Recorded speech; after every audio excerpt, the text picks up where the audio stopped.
ሰርግ ለአውሬ ማብላት ነው አራ አይደለም። የሰርጋቸው ቀን የሚረገሙ ሰዎች አሉ። እግዚአብሔር ጋብቻ አያድርግላችሁ።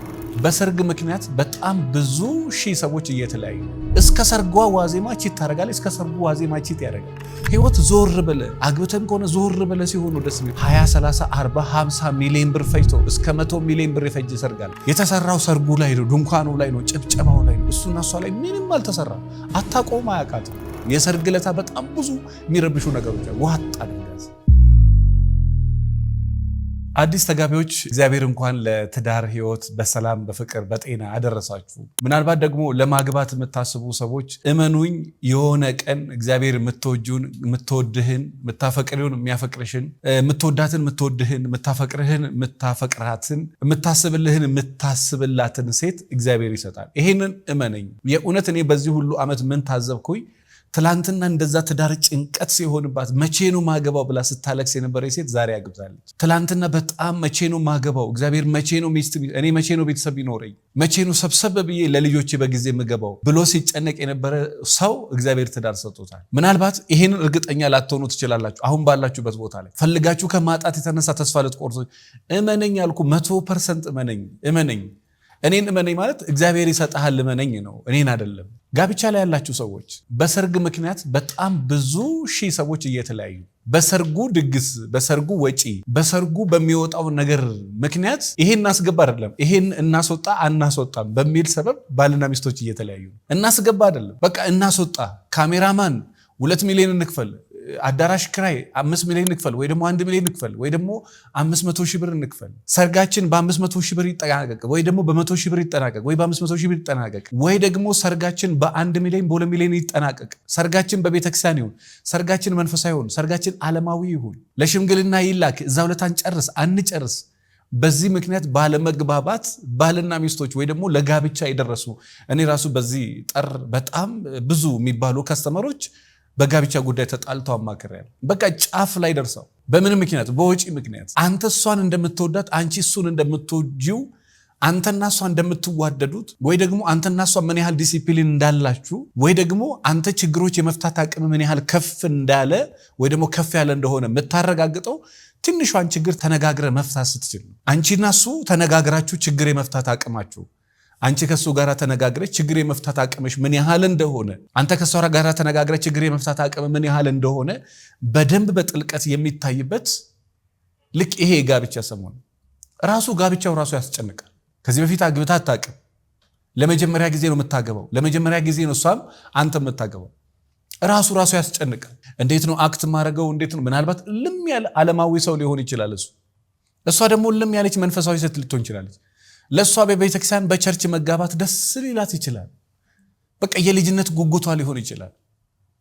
እሱ ደግሞ ወይ የማይወደው ወይ ደግሞ የማይፈልገው ቦታ ሊሆን ይችላል። ከዛ የተነሳ ይሄን ሁለት ሐሳብ እንዴት ነው የምታስታርቁ? አንቺ ያልሽው ከሆነ አንቺን ብቻ ነው የሚያስደስተው፣ አንተ ያልከው ከሆነ አንተን ብቻ ነው የሚያስደስተው።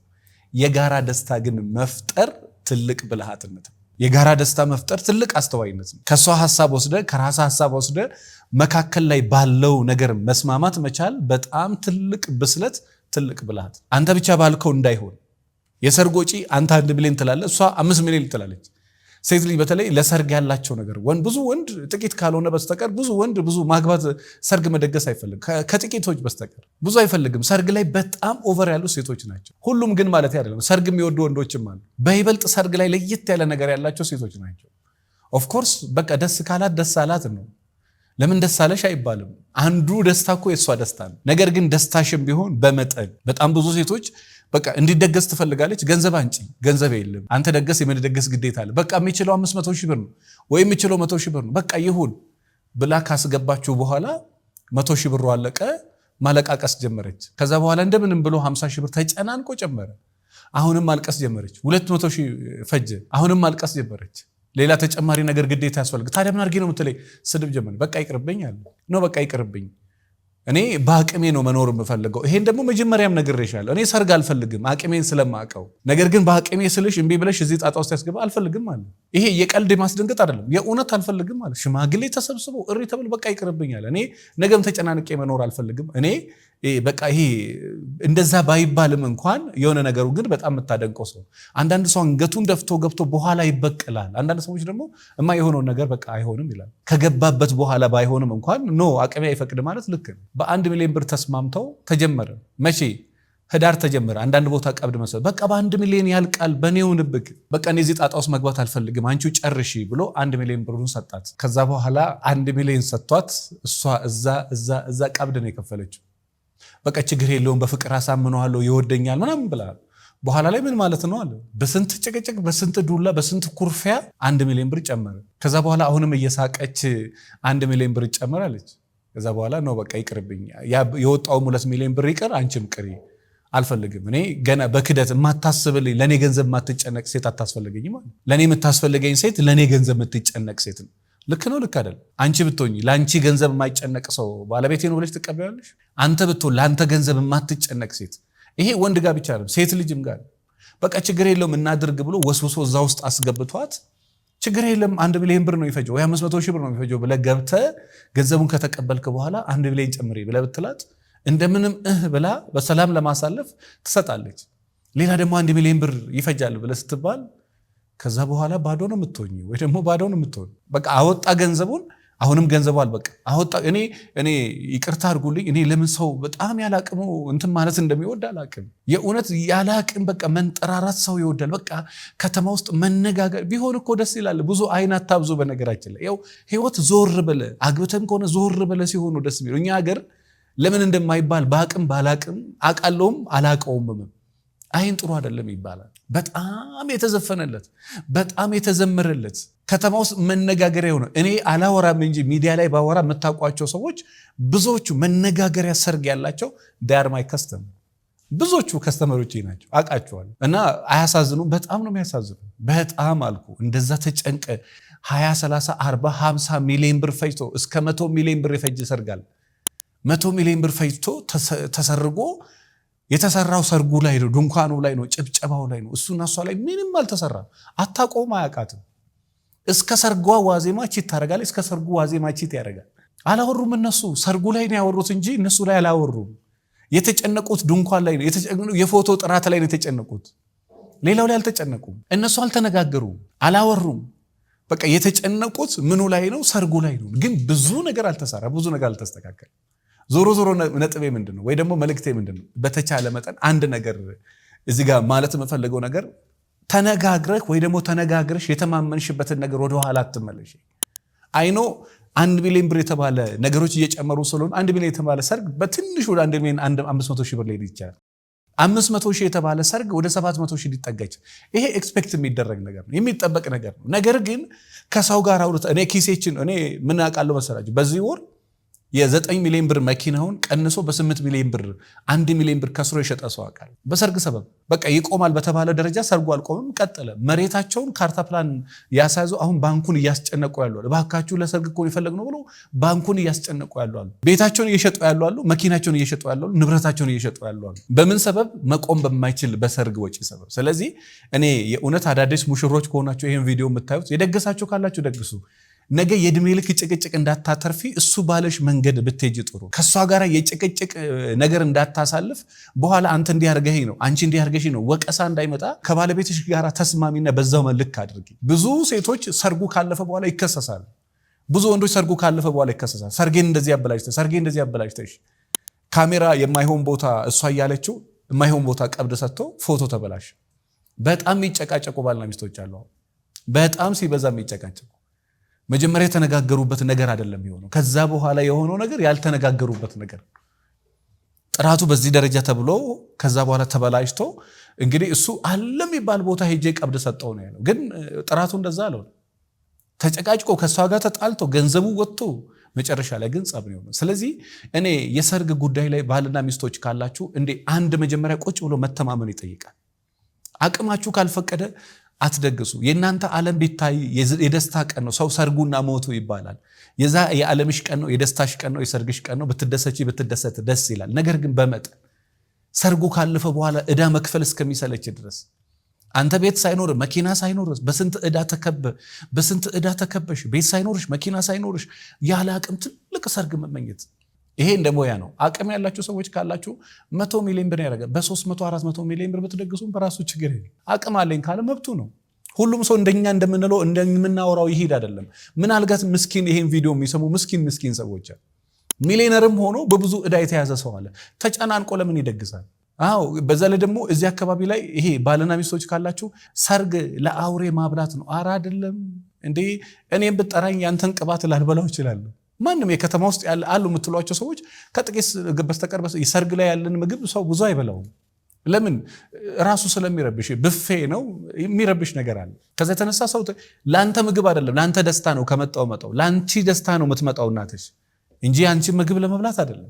ጎረቤት የሚበላው እግዚአብሔር ይባርካችሁ በደስታችሁ ለመገኘት ነው። ይሄ የተሳሳተ አመለካከት ነው። ያንተን ገንዘብ ሰው ሲበላ ማየት ማለት በጣም የተሳሳተ ነው። ባይዘው በጣም የተሳሳተ ሰው ሊበላ ብቻ አይደለም። ያንተ ተበላ አልተበላ ሲበላ እኮ ነው የኖረው። ያንተ ሰርግ አልተበላ ተበላ ምን ሊመጣ ግን ኦፍ ኮርስ ለመብላት ያንተን ገንዘብ ሰው ይበላል። አዎ እንደዛ ልታስብ ትችላለህ፣ ግን አይደለም። ሰው ባንተ ደስታ ስራ ትቶ ብዙ ነገር ትቶ አንተ ፕሮግራም ላይ ይገኛል። በዛ ቀን እኮ ላንተ የሰጠው ይበዛል ካንተ ከተቀበል እና ሰርግ ላይ እንግዳ ልክ ሲመጣ ያንተን ገንዘብ ሰው እንደዛ አይነት አመለካከት እንዳይኖራቸው። ይሄ ባህላችን ነው። ሰዎች መጥተው ይመርቃሉ። እግዚአብሔር ጋብቻህን ይባርከው ትዳርሽን ይባርከው ይባባላል። በዛው መጠን ደግሞ ሳልናገር ማለፍም አይፈልገው የሰርጋቸው ቀን የሚረገሙ ሰዎች አሉ። እግዚአብሔር ጋብቻ አያድርግላችሁ ተብሎ በምን ሰበብ 6 ሰዓት ተጠብቀው 11 ሰዓት የገቡ ሙሽሮች ያውቃል። ልክ እነሱ እንደገቡ እግዚአብሔር ትዳራቸውን ትዳር አያድርገው ተብሎ የተረገሙ ሰው እኔ በጆሮዬ የሀገር ሰምቻለሁ። እኔ እንኳን ለማስተማር የተጋበዝኩበት ቦታ ላይ 8 ሰዓት ነው በቃ ሰዓት ኦንታይ። አረ ፕሊስ ባክ ብዙ ፕሮግራም አለኝ ክፍለ ሀገር በእናት በኔው በቃ ሰዓት ለኛ ጋር 9 ሰዓት ሞላ። አረ እባክህ ልሂድ 10 ሰዓት ሞላ። አረ እባክህ እዛ ደርሼ ልመለስ። እነሱ ሰዓት ላይ እንትን ናቸው። በቃ አሁን 1 ሰዓት ይኸው እዚህ ደርሰናል አሉ። 11 ሰዓት ስንት ሰዓት ቢመጡ 12 ሰዓት 8 ሰዓት ቁጭ ብለን 7 ተኩል እዛ ደርሼ 12 ሰዓት ነው እነሱ የመጡ። ከዛ በኋላ ጠፋብኝ። በቃ ማስተምረው ምለው ነገር ጠፋብኝ እና በኋላ ላይ ሲጠጡ ነበረ ሲዝናኑ ነበረ። ፎቶ ይሄ ማይነር በሆነ ነገር በቃ እዚህ ግባ በማይባል ነገር ሆን ብለው በቃ እየጠብቁን አይነት ነገር።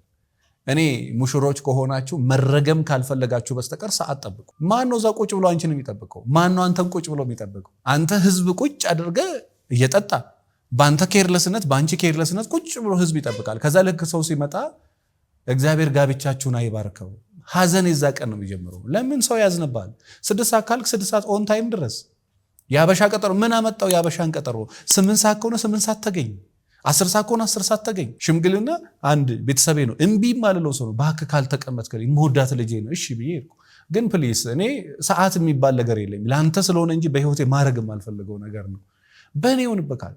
ስንት ሰዓት ነው? በቃ 4 ሰዓት ይመጣሉ። 6 ሰዓት በቃ ምሳል ተበልቶ አረ ሆኖ አያውቅም በታሪክ ቁጭ ያልን ራሳ የለም። ቁጭ ያለ ምሳ የለም። 6 ሰዓት ቁጭ ያለ የለም። በትንሹ ግድ የለም። እስከ 8 ሰዓት ከመጡ እኔ በጣም ደስ ይለኛል። 8 ሰዓት ግን ይድረሷል። ቁጭ ያለ የለም። 8 ሰዓት አልመጡ። 9 ሰዓት መጡ። 4 ሰዓት ተብሎ ከ5 ሰዓት በኋላ 9 ሰዓት ደረሱ። እንግዲህ አስበው ማለት ይሄ ዘመን እንደ ድሮ ዘመን 4 ሰዓት ብለህ 9 ሰዓት የምትገኝበት ዘመን አይደለም። ሰርግ ሙሽራ ለስሙ ከተማ ውስጥ ነው የምኖረው በስር ላይ ያለው የተማርኩ ሰው ነኝ ብለህ ምንም ሌት የሚያደርግ ብዙ ነገር ቢኖርም እንኳን 8 ሰዓት ብለህ 10 ሰዓት የምትገኝበት ዘመን አይደለም ይሄ ዘመን። እኔ ከቻላችሁ የእውነት ኦን ታይም መግባት ኦን ታይም ከተማ ውስጥ በዚህ 4 ዓመት ስናማክር የኛ ድርጅት በጣም ብዙ ሺህ ሰው ያውቀዋል። በምን በሰዓት 4 ሰዓት ከተቀጠረች አንድ ከስተመር 4 ሰዓት ነው የምትገባው። 5 ሰዓት ሳፊ ትወጣል። 4 ሰዓት ባትመጣም የራሷን ሰዓት ነው የምትገለው። ራይድ እንኳን መኪና ውስጥ እንዴ ምን አይነት ድርጅት ነው በዚህ ደረጃ እንደዚህ ብሎ ባለ ራይድ ውስጥ ከሚገርም የለም። አይ ከዚህ በፊት አይቼዋለሁ። ከዚህ በፊት 2 ጊዜ አርፍጄ ሁለቱም ጊዜ ከሰዓት የተቃጥሎ ነው እዛ ገብቼ ትንሽ ደቂቃ ብቻ የተማከርኩትና በፕሌስ ያው ኦን ታይም ትገባለህ። ኦን ታይም ሰው ያክብረው አላክብረው የሰውን እርሳና አንተ ሰዓት አክባሪ ሰው ሁን። ያኔ ሙሽራው የተባረከ ሙሽራ እግዚአብሔር ይባርክ። ምን አይነት ሙሽሮች ናቸው በጊዜ መጡት ይባላል እንጂ ገና ሰፍ ብሎ ሰው ጠብቆ አልቅሶ አዝኖብክ እሱን እንደ ጭንቅላት ጫወታ እንደ መጠበቅ እንደ መጓጓት የምትቆጥረው ከሆነ ተሳስተሃል። ስለዚህ ባልና ሚስቶች ጭቅጭቃቸው የሚጀምረው ከሰርግ ውሳኔ፣ ከፎቶ ውሳኔ፣ ከቬሎ፣ ከልብስ አመራረጥ፣ ከወጪ የተነሳ ነው። እርሱን ቁጭ ብለ አጀንዳ ላይ ተነጋገሩ። ባለቤትሽ ባመነበት መንገድ፣ ሚስት ካመነችበት ባመነችበት መንገድ። ከዛ በተረፈ ደግሞ በሱ ነገር ከተነጋገራችሁ በኋላ የሚፈታትኑ የሚረብሹ ብዙ ነገሮች ይመጣሉ። ገንዘቡ ከተነጋገራችሁት በላይ ትንሽ ወጪ ተጨማሪ ይመጣል። እሱንም አንደርስታንድ አድርጉ። ከዛ በተረፈ ደግሞ የምታረጉትን ነገር ተነጋግራችሁ የሰርግ ዕለት በጣም ብዙ የሚረብሹ ነገሮች ዋጥ አድርጋት። የሆነ ፕሮግራም ላይ እኔ ብዙ ቦታ ላይ በቤተክርስቲያን በተለይ ፕሮግራም አዘጋጃለሁ። በጣም ብዙ የሚረብሽ ነገር አያለሁ። በቃ ዋጥ ውስጥ እየተቃጠለ እያረረ ዋጥ በጣም ስለጠቀመኝ ከልጅነትም ነው እኮ አሁን ሳይሆን ገና ከልጅነትም ባለቀ ሰዓት ላይ አልቀርም ያለ ሰው ይቀርባል። በቃ ያችን ዋጥ ይብላይ ለሰውየው ለኔ ችግር የለብኝም እና ይሄን ትንሽ ስለሰም ያችን በሰላም ታሳልፍና ቀጣይ ላይ ከቀጠልክም ትቀጥላለህ ካቆምክም ታቆም። የሰርግ ቀን ሚስት የምትናገረው የሚስት እናት የምትናገረው የባለቤትሽ ቤተሰብ የሚናገረው ነገር በጣም ይረብሻል። ትንሽ ዋጥ አድርገ ሰርጉ ካለፈ በኋላ ቁጭ ብለ ከፈለክ መነጋገር ከፈለክ ደግሞ ይሄ ነገር ስተት ነበረ እንዳይደገም ብለ ማለፍ ትችላለህ። ከዛ የመጨረሻው ደግሞ ሰዓትህን ጠብቀ ሚስት ከባለቤት ጋር ተስማሚና 8 ሰዓት ቀጠሮ 11 ሰዓት መረገም ነው። እግዚአብሔር ልጅ አይውጣልሽ ተብሎ ይመረጋል። እኔ ክፍለ ሀገር አስታውሳለሁ የዛሬ 10 ምናምን ዓመት ሰው ገብቶ እሷ ቁጭ እንዳለ ታምናላችሁ። ሰው ምግብ አልቀመሰም። ፈጣሪ በሚያውቀው ምግብ አልቀመሰም። ያ ሁሉ የገጠር ከከተማ ከሩቅ ሀገር የመጣ ሰው እንዴት ቁጭ ብሎ ሲጠብቃቸው እንደነበር እነሱ እየሳቁ በቃ 11 ሰዓት ነው ከጨለመ በኋላ 1 ሰዓት ምናምን ገቡ። እኔ ራሱ በልጅነት እንትኔ ዛሬ እኮ ገና እንዴት እንደደነገጥኩ እንዴት እንዳፈርኩ እየረገማቸው ነው ሰው የወጣው። ሰው ምግብ ራሱ ሳይቀምስ እየረገማቸው ነው የወጣው። እና እንደው ይሄን ቪዲዮ የምታዩ ሰዎች ካላችሁ ለምትሞሸር ሙሽራ ለወደፊት ማግባት ራሱ ካሰብክ ለወደፊት እህት ለወንድም ለጓደኛ ለቤተሰብ ይሄን ቪዲዮ ላክላቸው። መረገም ማትፈልግ ከሆነ ኦን ታይም ግባ፣ ኦን ታይም ውጣ። ከዛ በኋላ የኔን ገንዘብ ጅብ ነው የሚበላው እንደዛ አይነት ፊል አታርግ። በጣም ትልቅና ትልቅ አስተዋይ ዘመድ፣ ጎረቤት፣ ጓደኛ፣ ባለስልጣን፣ ባለሀብት ትልቅ ሰዎች ነው ያንተ ሰርግ ላይ የሚታደሙት። ያንተ ምግብ በሉም አልበሉም ጉዳያቸው አይደለም። ምክንያቱም ሲበሉ ነው የኖሩት። በገንዘባቸው ይጨነቅ። ደሃ የምትለው ራሱ ዛሬ ለሆዱ ብዙ አይጨነቅም። ስለዚህ ይሄ በቃ ያንተን ገንዘብ እንትን ሲበላው እንደዚህ አይነት አመለካከት ይቀርባችሁ። ይባርክ ብሎ ነው ሰው የሚያልፈው። ይሄን አስቡት ለማለት እወዳለሁ። በጣም አመሰግናለሁ። እንግዲህ በደንብ ሰፋ አድርጌ ትንሽ የሰርግ ወራት ነው እንትን ለማለት ሞክሬያለሁ። የተወሰነ ፈትፈት ያለ ነገር አለው። እናንተ ግን መጠን ያደርጋችሁ የሚጠቅማችሁን ነገር ስሙ ለማለት እወዳለሁ። ስለ ትዳሬ መማከር አሊያም ስልጠና ፈልጋለሁ የምትሉ ካላችሁ ምንጊዜ ምርጫችሁን መልህቅ አድርጉ።